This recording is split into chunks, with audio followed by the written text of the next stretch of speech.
بسم اللہ الرحمن الرحیم۔ السلام علیکم۔ ملتان کا ایک اعلیٰ سرکاری افسر ناشتے کے لیے ڈائننگ ٹیبل پر موجود تھا جب ایک انہونا واقعہ پیش آیا۔ اسے آفس جانے میں جلدی تھی اور وہ ملازمہ کو آواز دے رہا تھا۔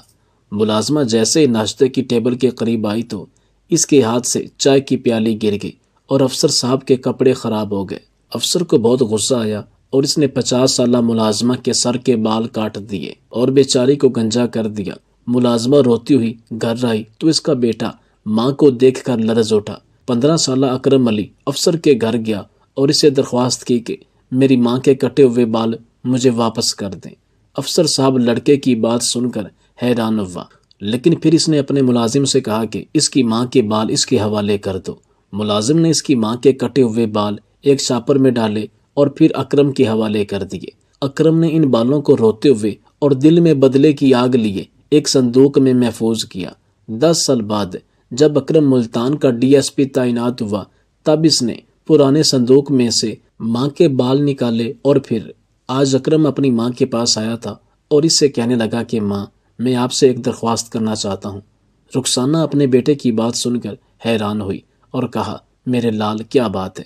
ماں سے تو کیا کہنا چاہ رہا ہے؟ وہ اپنی ماں سے کہنے لگا، ماں میرے امتحان قریب ہے، میں یہی چاہتا ہوں کہ ابا آپ سے لڑائی جھگڑا ختم کر دے، گھر کا ماحول ٹھیک ہو جائے، کیونکہ میرے امتحان قریب ہیں اور میں اچھی پوزیشن لینا چاہتا ہوں۔ آپ دونوں میرے والدین ہیں اور آپ کے لیے میرے دل میں احترام ہے اور میرے والد کے لیے بھی میرے دل میں کافی احترام ہے۔ بس میرے دل کی خواہش ہے کہ ایسا ماحول بن جائے کہ میں آرام سے امتحان کی تیاری کر سکوں۔ لیکن ابا صبح جھگڑا کر کے ہی گھر سے نکلتے ہیں، پھر شام کو واپس آتے ہیں، آپ سے جھگڑا شروع کر دیتے ہیں۔ یہ سن کر رخسانہ اپنے بیٹے سے کہنے لگی، اللہ تمہارے باپ کو ہدایت دے، یہ کہانی تمہاری پیدائش سے بہت پہلے کی ہے، جب سے میں اس گھر میں آئی ہوں اور یہ معاملات چل رہے ہیں اور تمہارا باپ مجھ سے لڑائی جھگڑا کر رہا ہے۔ خیر تمہیں پریشان ہونے کی ضرورت نہیں، تمہاری خاطر تو میں کسی حد تک بھی جا سکتی ہوں۔ آج تمہارا باپ جیسے ہی گھر میں آئے گا تو میں اس سے بات کروں گی۔ اکرم ماں کی بات سن کر پریشان ہو گیا، ماں سے کہنے لگا کہ اگر ابا نے آپ سے لڑائی شروع کی اور آپ کو مارا تو پھر اس نے اپنے بیٹے کو تسلی دی کہ ایسا کچھ نہیں ہوگا، میں اس سے لڑائی نہیں کرنا چاہتی، میں اسے سمجھاؤں گی اور امید ہے کہ وہ میری بات کو سمجھنے کی کوشش ضرور کرے گا۔ وہ اپنے بیٹے سے چھپا رہی تھی کہ اس کا باپ کیا کام کرتا ہے، صبح سے لے کر شام تک وہ کہاں رہتا ہے۔ حالانکہ ایک بار اکرم نے اپنی ماں سے پوچھا بھی تھا کہ ابا کیا کام کرتے ہیں، میں تو ابا کے کام کے متعلق کچھ جانتا بھی نہیں۔ ماں نے اپنے بیٹے سے جھوٹ بولا تھا کہ تمہارا باپ ایک فیکٹری کا سیکیورٹی گارڈ ہے، اور یہ حقیقت بھی تھی کہ اس کا باپ ایک فیکٹری میں ملازمت کرتا تھا اور کچھ عرصہ پہلے وہاں کی چوکیداری کرتا تھا، لیکن پھر چوری کرتے ہوئے پکڑا گیا، پھر اس کو نوکری سے نکال دیا گیا۔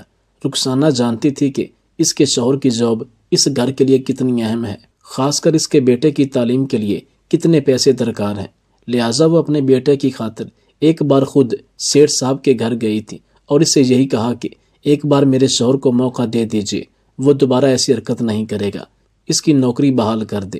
لیکن سیٹھ صاحب نے غصے میں رخسانہ سے یہی کہا کہ اگر شوہر کی جگہ تو خود یہ کام کرنا چاہتی ہے تو آ جا، مگر میں اس منحوس کو دوبارہ جاب نہیں دوں گا۔ یہ بات خطرے سے خالی نہیں، رات کی تاریکی میں وہ فیکٹری سے مال چوری کرتے ہوئے پکڑا گیا تھا، اور اگر CCTV کیمرے میں تمہارے شوہر کی ریکارڈنگ موجود نہ ہوتی تو ابھی تک ہم چور کو پکڑنے میں ناکام رہتے۔ رخسانہ بیچاری بہت پریشان تھی، وہ بھی کپڑے سلائی کر کے گھر کے اخراجات پورے کر رہی تھی، لیکن چونکہ اب اس کے شوہر کی جاب ختم ہو چکی تھی لہٰذا اس کی پریشانی میں اضافہ ہوا۔ اس نے اپنے شوہر یعقوب سے یہی کہا کہ میرا نہیں تو کم از کم اپنے بیٹے کا ہی کچھ خیال کر لو، یہ ہمارا اکلوتا بیٹا ہے، وہ اس گھر کے حالات سے اچھی طرح واقف ہے، وہ پڑھنا چاہتا ہے، ہم دونوں کے لیے کچھ کرنا چاہتا ہے۔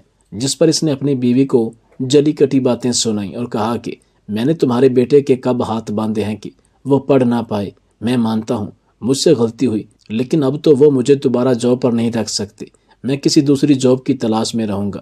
رخسانہ اپنے شوہر سے کہنے لگی کہ بات جاب کی نہیں، وہ آپ کو دوبارہ بھی مل سکتی ہے، لیکن مسئلہ یہ ہے کہ آپ کا کردار اچھا نہیں، جہاں بھی آپ کام کرتے ہیں کوئی نہ کوئی ایسا کام ضرور ہو جاتا ہے جس کی وجہ سے آپ کو نوکری سے نکال دیا جاتا ہے۔ آپ کی 2 نمبری کی وجہ سے فیکٹری سے پہلے بھی آپ ایک شاپنگ مال میں جاب کرتے تھے، وہاں سے آپ کو نکال دیا گیا، پھر اس کے بعد ایک پرائیویٹ اسکول کی چوکیداری آپ کے حصے میں آئی، لیکن افسوس کہ وہاں بھی آپ کی نوکری ٹک نہ سکی اور ناکام ہوئی۔ پرنسپل کو لوگوں کی اتنی شکایات موصول ہوئیں کہ اس نے آپ کو جاب سے نکال دیا۔ پھر یہ فیکٹری سے بھی آپ کی جاب جا چکی ہے۔ بس میں آپ سے یہی گزارش کرتی ہوں کہ رزق حلال کمانے کی کوشش کیجیے، ایماندار بنیے اور اپنے بیٹے کی خاطر اب یہ کام چھوڑ دیجیے۔ تمہارا بیٹا اب بھی تم سے نا واقف ہے، وہ نہیں جانتا کہ شادی شدہ ہونے کے باوجود آپ کے اجنبی عورتوں کے ساتھ تعلقات ہیں، آپ نشہ بھی کرتے ہیں۔ یہ سب کچھ آپ کا بیٹا اکرم نہیں جانتا۔ لیکن یہ باتیں کب تک چھپ سکتی ہیں؟ جب بھی اسے ان سب کا پتہ چلا تو جو رہی صحیح عزت اس کے دل میں آپ کے لیے ہے وہ بھی ہمیشہ ہمیشہ کے لیے ختم ہو جائے گی۔ یعقوب نے بیوی کے منہ سے جب یہ الفاظ سنے تو اسے بالوں سے پکڑا اور کہا کہ مجھ سے زبان چلانے کی بالکل ضرورت نہیں۔ تم لوگوں کی خاطر، اس گھر کی خاطر میں نے بہت کام کیا، اب مجھے کام کرنے کی کوئی ضرورت نہیں۔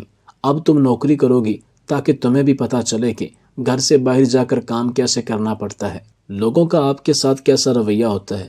یوں گھر میں بیٹھ کر زبان چلانا سب سے آسان ہے، جو کہ میں بھی کر سکتا ہوں۔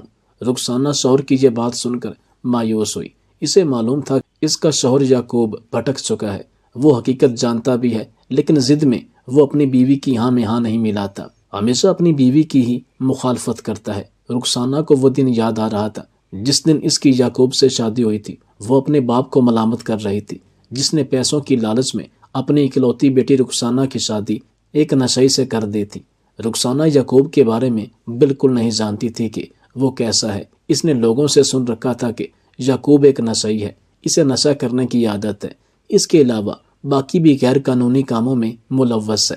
کئی بار وہ جیل کاٹ چکا تھا، پھر آزاد ہو کر واپس آ جاتا۔ یعقوب کے گروپ والے اسے جیل سے رہا کروا دیتے تھے۔ یہ سلسلہ کافی عرصے سے جاری تھا۔ وہ جیل کے اندر 1 یا 2 راتیں گزار کر واپس آ جاتا۔ اب تو وہ جیل کا عادی ہو چکا تھا اور اس کے بقول جیل اس کا دوسرا گھر ہے۔ رخسانہ بیچاری گھر میں بیٹھی تھی جب اس کا بھائی اسے ملنے آیا۔ رخسانہ نے جیسے ہی اپنے بھائی کو دیکھا تو اپنی جگہ سے کھڑی ہوئی، مگر اس کے تیور عجیب تھے۔ رخسانہ نے اپنے بھائی سے کہا کہ بھائی خیریت تو ہے، کیا ہوا؟ جس پر وہ کہنے لگا کہ عجیب قسم کی عورت ہو تم، میں نے تم جیسی عورت نہیں دیکھی۔ محلے والے یعقوب کے بارے میں عجیب و غریب باتیں کرتے تھے، تم خود بھی اس سے واقف تھی، اور میں نے تم سے بھی کہا تھا کہ اگر تم چاہو تو اس شخص سے علیحدگی اختیار کر لو، لیکن تم یہی کہتی ہو کہ اکرم کی وجہ سے میں ایسے شخص کے ساتھ زندگی گزارنے کے لیے مجبور ہوں۔ میں اکرم کو بے گھر نہیں کرنا چاہتی۔ نشہ کرنے کے علاوہ اجنبی عورتوں کے ساتھ اس کے ناجائز تعلقات ہیں، اور یہ بات میں جانتا ہوں۔ مجھے اس بات کا یقین نہیں تھا تو میرا دوست خود مجھے اس کے پاس لے گیا، ایک ایسے اڈے پر جہاں شراب نوشی جاری تھی، اور میں نے خود اپنی آنکھوں سے یعقوب کو وہاں دیکھا تھا۔ میں وہاں تماشا نہیں کرنا چاہتا تھا، لیکن سچ پوچھو تو میرے دل میں آیا کہ میں اسے جان سے ہی مار ڈالوں، مگر تمہاری اور اکرم کی وجہ سے میں خاموش ہو گیا اور صبر کا گھونٹ پی گیا اور وہاں سے چلا آیا۔ یعقوب نے مجھے وہاں دیکھ لیا تھا، لیکن اس کی آنکھوں میں کسی قسم کا کوئی خوف نہیں تھا۔ وہ ڈھیٹ بن چکا ہے۔ میں تمہیں لینے آیا ہوں، تم میرے ساتھ چلو۔ 2 وقت کی روٹی تمہارے لیے اتنی زیادہ نہیں کہ میں تمہیں اور اکرم کو اپنے اوپر بوجھ سمجھو۔ رخسانہ اپنے بھائی کی یہ بات سن کر خاموش ہو گئی۔ تھوڑی دیر بعد اپنے آنسو صاف کرتے ہوئے بولی کہ بھائی آپ جیسا مناسب سمجھیں، آپ جیسا کہیں، مجھے آپ کے ساتھ جانے پر کوئی اعتراض نہیں، بس میں آپ پر بوجھ نہیں بننا چاہتی۔ لیکن اس کا بھائی یہی کہہ رہا تھا کہ اگر تم میرے ساتھ نہ آئی تو میں کبھی تم سے بات نہیں کروں گا، میں ناراض ہو جاؤں گا اور دوبارہ کبھی تم سے ملوں گا بھی نہیں۔ رخسانہ نے اپنے بھائی کے لیے چائے بنائی اور کہا اکرم سکول گیا ہے اور جیسے ہی واپس لوٹے گا تو میں آپ کے ساتھ جانے کے لیے تیار ہوں۔ سچ پوچھیں تو میں بھی اپنے شوہر کے کردار سے اچھی طرح واقف ہوں، میں جانتی ہوں یہ کن کاموں میں ہے، لیکن صبر کا گھونٹ پی لیا، یہ سوچتے ہوئے کہ اکرم ابھی پڑھ رہا ہے، کل کو یہ بڑا ہو جائے گا تو میرا سہارا بنے گا اور اپنے باپ کو بھی سمجھائے گا۔ بچہ پڑھائی میں بھی کافی لائق ہے، اس لیے اس کو پڑھانے کے لیے دن رات میں محنت کر رہی ہوں۔ اکرم جیسے اسکول سے واپس آیا تو اس نے دیکھا کہ ماموں گھر میں آئے ہوئے ہیں۔ اس نے اپنے ماموں کو سلام کیا اور اس کے بعد ماموں نے کہا کہ بیٹا چلو ہمارے گھر۔ اکرم کبھی اپنی ماں کی طرف دیکھتا تو کبھی ماموں کی طرف، اور ماں سے پوچھنے لگا کہ ہم کیوں جا رہے ہیں، جس پر اس کی ماں نے اپنے بیٹے سے جھوٹ بولا کہ بلال بھائی کے گاؤں میں ایک شادی ہے، ہمارے رشتہ داروں کو بھی اس شادی میں شرکت کرنا ہے، اس لیے ہم جا رہے ہیں۔ اکرم کو اب بھی اپنے باپ کی ہی فکر تھی۔ وہ اپنی ماں سے کہنے لگا کہ ابا کا کیا ہوگا، اسے کھانا کون دے گا؟ جس پر اس کی ماں نے بیٹے سے کہا کہ تمہارا باپ ہوٹل سے کھانا کھا لے گا، اس کے پاس پیسے بھی ہیں، باپ کی وجہ سے پریشان ہونے کی ضرورت نہیں، ویسے بھی وہ گھر پر کم ہی کھانا کھاتا ہے اور باہر زیادہ کھاتا ہے۔ بلال اپنی بہن اور بھانجے کو اپنے ساتھ لے کر چلا گیا۔ بلال کی بیوی نے جیسے ہی اس کی بہن اور بھانجے کو دیکھا تو شوہر سے اکیلے میں کہا کہ یہ آپ نے کیا کیا؟ میں تو آپ کو عقل مند سمجھتی تھی، لیکن آپ تو بالکل بے وقوف ہیں۔ شوہر نے پوچھا کہ ایسی باتیں کیوں کر رہی ہو؟ کیا ہمارے حالات سے آپ واقف نہیں؟ ہم ماں بیٹے کی کفالت کیسے کر سکتے ہیں؟ جس پر بلال نے اپنی بیوی سے کہا کہ بکواس بند کرو، آئندہ مجھ سے زبان چلانے کی ضرورت نہیں۔ اگر میری بہن کا میرے گھر میں رہنا تمہیں پسند نہیں اور یہ بات تم سے برداشت نہیں ہوتی تو تم یہاں سے جا سکتی ہو، اپنے گھر، اپنے بھائی کے گھر۔ بلال کے تیور دیکھ کر اس کی بیوی خاموش ہو گئی، لیکن دل ہی دل میں وہ جل رہی تھی۔ رخسانہ سے نہ اس نے بات کی، نہ ہی رخسانہ کے بیٹے سے کسی قسم کی بات کی۔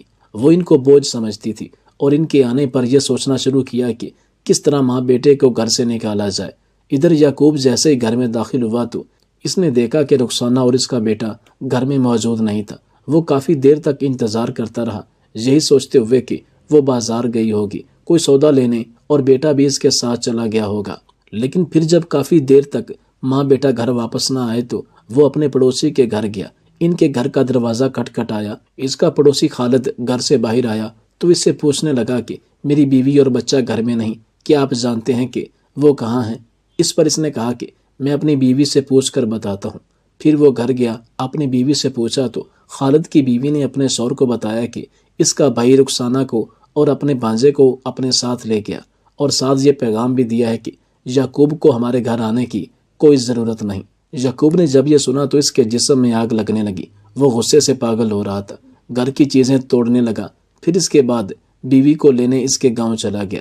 بغیر اجازت کے وہ بلال کے گھر میں داخل ہوا۔ اس وقت بلال گھر میں موجود نہیں تھا، وہ شہر گیا ہوا تھا، جبکہ اس کی بیوی رخسانہ کپڑے دھو رہی تھی اور اس کا بیٹا اکرم چھت پر پڑھنے میں مصروف تھا۔ وہ ادھر ہی اپنی بیوی رخسانہ کو مارنے لگا اور اسے کہنے لگا کہ اچھا تو یہاں نوکرانی بن کر اپنے بھائی کے گھر آئی ہے، مجھے چھوڑ کر اپنے بھائی کے کام کر رہی ہے، جبکہ اس کی بیوی کو دیکھو آرام سے بستر پر بیٹھی ہے۔ اس نے وہیں پر اپنی بیوی کو زد و کوب کرنا شروع کیا۔ اکرم چھت سے یہ دیکھ رہا تھا کہ اس کا باپ اس کی ماں کو مار رہا ہے، جبکہ اس کی ممانی مسکرا رہی ہے اور تماشا دیکھ رہی ہے۔ وہ تو یہی چاہتی تھی کہ کسی طرح اس کا شوہر اس کو اپنے ساتھ لے جائے۔ اکرم جلدی سے چھت سے نیچے آیا، اپنے باپ سے کہنے لگا کہ میری ماں کو مت ماریں، یہ اپنے بھائی کے کہنے پر ادھر آئی ہے، آپ ماموں کا انتظار کریں، ماموں جب آئیں گے تو ماں آپ کے ساتھ واپس چلی جائے گی۔ لیکن وہ تو اپنے بیٹے کو ہی مارنا شروع ہو گیا اور کہا کہ میرے ساتھ زبان چلانے کی ضرورت نہیں۔ پھر اپنی بیوی کو گھسیٹتا ہوا گھر سے باہر لے جا رہا تھا کہ محلے کی عورتیں اپنے گھر میں سے جھانک کر بیچاری رخسانہ کا تماشا دیکھ رہی تھی۔ وہ بیچاری عورت تھی، اپنے شوہر کا مقابلہ نہیں کر سکتی تھی۔ وہ بار بار اس کی منت کر رہی تھی کہ میری عزت کا جنازہ مت نکالو، میرے بھائی کو آنے دو، یوں میرے ساتھ زبردستی مت کرو۔ لیکن وہ تو پاگل ہو چکا تھا، غصے میں پاگل تھا، اپنی بیوی کو مارتا ہوا واپس گھر لے جا رہا تھا۔ اکرم اپنے باپ کو ماں سے الگ کرنے کی کوشش کر رہا تھا، لیکن بالکل ناکام تھا۔ گلی میں ہی اس کا ٹاکرا بلال سے ہوا۔ بلال کی آنکھوں میں خون اتر آیا تھا۔ اس نے جب دیکھا کہ یہ شخص میری بہن کو سب کے سامنے مار رہا ہے اور اس کے سر پر چادر تک نہیں، تو بری طرح یعقوب کو مارنا شروع کیا۔ بہن ہاتھ جوڑ کر اپنے بھائی کی منت کر رہی تھی کہ خدا را اسے مت مارو، یہ جیسا بھی ہے میرا شوہر ہے، لیکن میں نہیں چاہتی کہ یعقوب تمہارے خلاف ہو جائے، یہ خطرناک انسان ہے، اس کی دوستی بڑے بڑے غنڈوں کے ساتھ ہے، کل کو یہ تمہیں بھی نقصان پہنچائے گا۔ مگر بلال بہن سے یہی کہہ رہا تھا کہ میں کسی صورت اس بدماش کی بدماشی برداشت نہیں کر سکتا۔ یعقوب نے جب دیکھا کہ کسی صورت بلال مجھے نہیں چھوڑ رہا اور مسلسل مار رہا ہے، تب اس نے اس کے بھائی کو دھمکی دی کہ اگر تم نے مجھے روکا اور اپنی بہن کو میرے ساتھ نہ جانے دیا تو میں تمہاری بہن کو طلاق دے دوں گا اور اسی گلی میں تمہارے بھانجے کے سامنے تمہاری بہن کو طلاق ہو جائے گی۔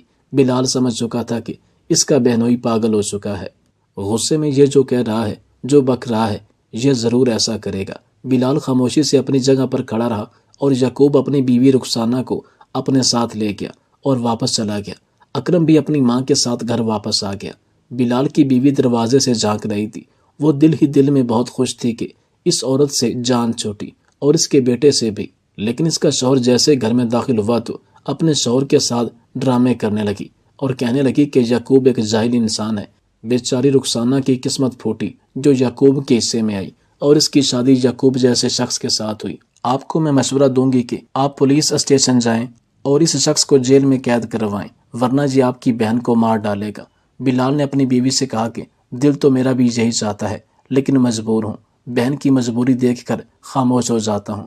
ظلم کی یہ داستان وہاں نہ رکی اور یعقوب اپنی بیوی کا بازو پکڑ کر گھر جا رہا تھا، ساتھ ساتھ دبے لفظوں میں بیوی سے یہی کہہ رہا تھا کہ تیرے بھائی نے جو مجھ پہ ہاتھ اٹھایا، اپنے بھائی کی اس بدتمیزی کا حساب تمہیں دینا پڑے گا اور میں یہ حساب گھر جا کر تجھ سے ضرور لوں گا۔ جبکہ وہ اپنے شوہر سے یہی کہہ رہی تھی کہ مجھے جان سے مار ڈالو، مجھے اپنی جان کی کوئی پرواہ نہیں۔ وہ اب بھی اپنے بیٹے کے بارے میں بے چاری سوچ رہی تھی اور کہہ رہی تھی کہ ہمارے پاس آخری موقع ہے، شاید اس کے بعد یہ موقع نہ ملے۔ اکرم پڑھائی میں اچھا ہے، اس کی پڑھائی کے لیے آپ کو بھی قربانی دینی پڑے گی اور میں بھی اپنے بیٹے کی خاطر آپ کا ہر ظلم سہنے کو تیار ہوں۔ گھر جا کر اس نے بیچاری رخسانہ کو بہت مارا۔ وہ اسے چارپائی کے ساتھ باندھ کر مارتا رہا، پھر جب مار مار کر تھک گیا تب گھر سے چلا گیا۔ اکرم اپنی ماں کو دیکھ رہا تھا اور رو رہا تھا۔ اس نے اپنی ماں کو چارپائی سے الگ کیا اور اس سے کہنے لگا کہ ماں، آپ واپس اپنے بھائی کے ساتھ ہی رہتی، ماموں آپ کو تکلیف میں نہیں دیکھ سکتے تھے۔ رخسانہ نے اپنے بیٹے کو نصیحت کی کہ بیٹا، دل لگا کر پڑھو، میری پرواہ مت کرو، میں اپنی زندگی گزار چکی ہوں، لیکن تم نے ابھی بہت جینا ہے، خوب دل لگا کر پڑھنا۔ شام ہوئی تو یعقوب واپس گھر آیا، اپنی بیوی سے کہنے لگا، میں نے کہا تھا تمہارے لیے نوکری کا بندوبست کروں گا، دیکھو میں نے ہمارے لیے نوکری تلاش کر لی، لیکن تمہاری کتنی اچھی قسمت ہے، تمہیں نوکری ملی اور مجھے ابھی تک کوئی نوکری نہ مل سکی۔ اب کوئی ڈرامے بازی اور بہانہ مت کرنا کہ میری طبیعت خراب ہے، میں یہ نوکری نہیں کر سکتی۔ رخسانہ اپنے شوہر سے پوچھنے لگی کہ کہاں کام ہے، ذرا مجھے بتائیں تو صحیح، مجھے کیا کرنا ہوگا۔ اس نے اپنی بیوی کو بتایا کہ فلاں محلے میں ایک کمشنر صاحب ہیں، ان کو گھر کے لیے ایک ملازمہ کی ضرورت ہے۔ اس سے پہلے ایک عورت جو اس کے گھر میں کام کرتی تھی، اس کے شوہر کا انتقال ہوا تو وہ جاب چھوڑ کر چلی گئی، اب اس کی جگہ تمہیں اس کے گھر کام کرنا ہوگا۔ ماہانہ 20,000 تنخواہ ہے اور 2 وقت کا کھانا بھی ملے گا، شام کو تم واپس گھر آ جانا۔ رخسانہ نے اپنے شوہر سے کوئی بحث نہ کی اور کہا ٹھیک ہے، میں یہ نوکری کرنے کے لیے تیار ہوں، لیکن میری ایک شرط ہے۔ یعقوب نے مشکوک نظروں سے اپنی بیوی کی طرف دیکھا اور پوچھا کہ کون سی شرط؟ وہ اس سے کہنے لگی، آپ کبھی بھی گھر میں لڑائی جھگڑا نہیں کریں گے، خاص کر اکرم کے سامنے۔ اپنے بیٹے اکرم کی پڑھائی کا مجھے بہت احساس ہے اور اس معاملے میں آپ کو بھی میرا ساتھ دینا پڑے گا۔ میں جانتی ہوں کہ آپ مجھے پسند نہیں کرتے، لیکن میں اب بھی دل سے آپ کی بہت عزت کرتی ہوں، آپ کو مزاجی خدا کا درجہ دیتی ہوں۔ یعقوب اپنی بیوی سے کہنے لگا کہ یہ ڈرامے بازیاں اب بند کرو تو بہتر ہے، میں جانتا ہوں تمہارے دل میں میرے لیے کیا عزت ہے، منہ پر میٹھے بول بولتی ہو، لیکن حقیقت تو یہی ہے کہ دل سے مجھے سخت ناپسند بھی کرتی ہو۔ لیکن یہ حقیقت ہے کہ مجھے بھی تمہارے پیار یا محبت کی کوئی ضرورت نہیں، میں چاہتا ہوں بس تم نوکری کرو اور تمہارے ذریعے سے 4 پیسے اس گھر میں آ جائیں، بس میرے لیے یہی کافی ہے۔ کل تیار رہنا، صبح ہم کمشنر صاحب کے گھر جائیں گے، میں تمہیں گھر کے دروازے پر چھوڑ کر آؤں گا، اچھی طرح گھر دیکھ لینا اور اپنی نوکری کو سمجھ لینا کہ وہاں تمہیں کون سا کام کرنا ہے۔ مزید کمشنر کی بیوی بھی تمہیں اچھی طرح سمجھا دے گی۔ دوسرے دن یعقوب نے اپنی بیوی کو بائک پر بٹھایا اور کمشنر کے گھر کے دروازے پر چھوڑ کر آیا۔ وہاں ایک ملازمہ پہلے سے ہی اس کے انتظار میں تھی۔ اس نے رخسانہ کو سب بتایا اور یہ بھی بتایا کہ صاحب غصے کے بہت زیادہ تیز ہیں، لہٰذا کوشش کرنا کہ صاحب کو کسی قسم کی شکایت کا موقع نہ ملے۔ اگر انہیں تمہارا کام پسند آیا تو آنے والے وقت میں تمہاری تنخواہ ڈبل ہو جائے گی اور وہ تمہیں کافی خوش کریں گے۔ رخسانہ نے اس ملازمہ سے یہی کہا کہ میری طرف سے صاحب اور ان کی بیوی کو کسی قسم کی شکایت کا موقع نہیں ملے گا، یہ میرا آپ لوگوں سے وعدہ ہے۔ رخسانہ بیچاری وہاں سارا دن کپڑے دھوتی، گھر کی صفائی کرتی، اس کے علاوہ باورچی خانے میں بھی ان کے لیے چائے بناتی، لیکن کھانا پکانے کے لیے ان کا ایک الگ باورچی تھا۔ 20,000 تنخواہ کی بات ہوئی تھی، لیکن مہینے کے آخر میں اسے 15,000 دیا گیا اور الٹا ان پر احسان بھی لگایا گیا کہ تمہارا کام اتنا زیادہ نہیں۔ حالانکہ باورچی نے ایک بار رخسانہ سے خود کہا تھا کہ بہن، تمہارے آنے سے پہلے یہاں 3 ملازم تھے، صفائی کرنے والا الگ ملازم تھا، جبکہ کپڑے دھونے والی ایک الگ ملازمہ، لیکن تم سے 2-3 لوگوں کا کام لیا جا رہا ہے، لیکن تمہاری ہمت ہے، میں تمہاری ہمت کی داد دیتا ہوں کہ خاموشی سے سارے کام کر رہی ہو۔ ادھر یعقوب نے جب دیکھا کہ اس کی بیوی کی نوکری لگ چکی ہے، لہٰذا وہ سارا دن گھر میں پڑا رہتا، اپنے آوارہ دوستوں کو گھر میں ہی بلا لیتا، اور سب سے بڑا ظلم یہ تھا کہ اپنے بیٹے اکرم سے کہتا کہ میرے دوستوں کے لیے چائے بنا کر لاؤ۔ اکرم اپنے باپ کے سامنے ہاتھ جوڑ کر کہتا کہ خدا را مجھ پر رحم کرے، میرے امتحانات قریب ہیں اور میں پڑھنا چاہتا ہوں، لیکن پڑھائی کے نام سے ہی اسے نفرت تھی، اس کے باپ کو چڑ تھی۔ الٹا اکرم سے یہی کہتا کہ تمہارے باپ نے اسکول جا کر کون سا تیر مار لیا، جو تو پڑھنا چاہتا ہے تو بھی اپنے باپ کی طرح ایسے ہی آوارہ بنے گا، اور کچھ عرصہ بعد بڑے آدمی بننے کا بھوت تمہارے سر سے اتر جائے گا۔ باپ کی یہ بات سن کر اکرم کو کافی تکلیف ہوتی تھی، لیکن وہ صبر کر لیتا، وہ پہلے سے بھی زیادہ محنت کرتا۔ کمشنر صاحب ناشتے کی ٹیبل پر بیٹھے باورچی کو آواز دے رہے تھے، بار بار کہہ رہے تھے کہ ناشتہ جلدی لے کر آؤ، مجھے آفس سے دیر ہو رہی ہے۔ باورچی جلدی سے ناشتہ لے کر آیا۔ رخسانہ صاحب کے لیے چائے بنا کر اس کے پاس آئی تو غلطی سے چائے کی پیالی کمشنر صاحب کے کپڑوں پر گر گئی۔ وہ جلدی سے اپنی جگہ سے اٹھا، ایک زوردار تھپڑ رخسانہ کے چہرے پر مارا اور اسے کہنے لگا کہ اندھی ہو کیا، دیکھ نہیں سکتی؟ جس پر رخسانہ نے ہاتھ جوڑ کر معافی مانگی اور کہا صاحب مجھے معاف کر دیجیے، غلطی ہو گئی، دوبارہ ایسی غلطی نہیں ہوگی۔ کمشنر صاحب نے اسے کہا کہ میری عدالت میں ہر غلطی کی ایک سزا ہے اور تجھے یہ سزا ضرور ملے گی۔ باورچی کمشنر سے اچھی طرح واقف تھا کہ کمشنر غصے کا کتنا تیز ہے اور ظالم شخص ہے۔ وہ کمشنر کے سامنے آیا، اس سے کہنے لگا صاحب معاف کر دیجیے بیچاری کو، یہ نہیں ہے، میں اسے سب سمجھا دوں گا، دوبارہ اس سے یہ غلطی نہیں ہوگی۔ مگر وہ باورچی پر غصہ کرنے لگا کہ بکواس کرنے کی کوئی ضرورت نہیں، میں جانتا ہوں کہ مجھے کیا کرنا ہے۔ اس نے اپنے ملازم سے کہا کہ جلدی سے ایک کینچی لے کر آؤ۔ اس نے بیچاری رخسانہ کو بالوں سے پکڑا اور کینچی سے اس کے بال کاٹنے شروع کیے، پھر اسے مکمل طور پر بالوں سے محروم کر دیا۔ کمشنر کی بیوی چپ چاپ یہ تماشا دیکھ رہی تھی۔ اس نے اپنے شوہر کو بالکل منع نہ کیا، جبکہ باورچی بیچارہ مجبور تھا، وہ اپنی نوکری کے لیے خاموش رہا، ورنہ اسے نوکری سے نکال دیا جاتا۔ رخسانہ کے بال کاٹ کے اسے گنجا کر کے اسے گھر بھیج دیا اور کہا کہ اب دوبارہ یہاں آنے کی ضرورت نہیں، میں کسی دوسری ملازمہ کا بندوبست کر لوں گا۔ رخسانہ بیچاری روتی ہوئی بغیر بالوں کے گھر میں داخل ہوئی تو اکرم ماں کو دیکھ کر لرز اٹھا، اس کی زبان لڑکھڑانے لگی اور ماں سے کہنے لگا ماں یہ کس نے کیا، یہ ظلم آپ کے ساتھ کس نے کیا؟ رخسانہ نے رو کر اکرم سے کہا کہ کمشنر صاحب نے میرے ساتھ یہ سلوک کیا ہے، بے شک وہ بہت بڑا ظالم انسان ہے جس کے سینے میں دل نہیں، اور افسوس کی بات تو یہ ہے کہ اس کی بیوی بھی یہ تماشا دیکھتی رہی اور اپنے شوہر کو بالکل منع نہ کیا۔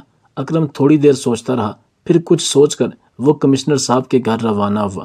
وہ آفس کے لیے نکل ہی رہا تھا کہ وہ اس کی گاڑی کے سامنے آیا اور کمشنر سے درخواست کی کہ میری ماں کے بال جو آپ نے کاٹے ہیں وہ مجھے چاہیے، میرے دل میں میری ماں کے لیے بہت زیادہ احترام ہے، میں نہیں چاہتا کہ میری ماں کے بال کوڑے کرکٹ میں جائیں۔ کمشنر صاحب اکرم کی یہ بات سن کر کافی حیران ہوا، لیکن اس کے بعد اس نے ملازم سے کہا کہ اس کی ماں کے بال اس کے حوالے کر دو۔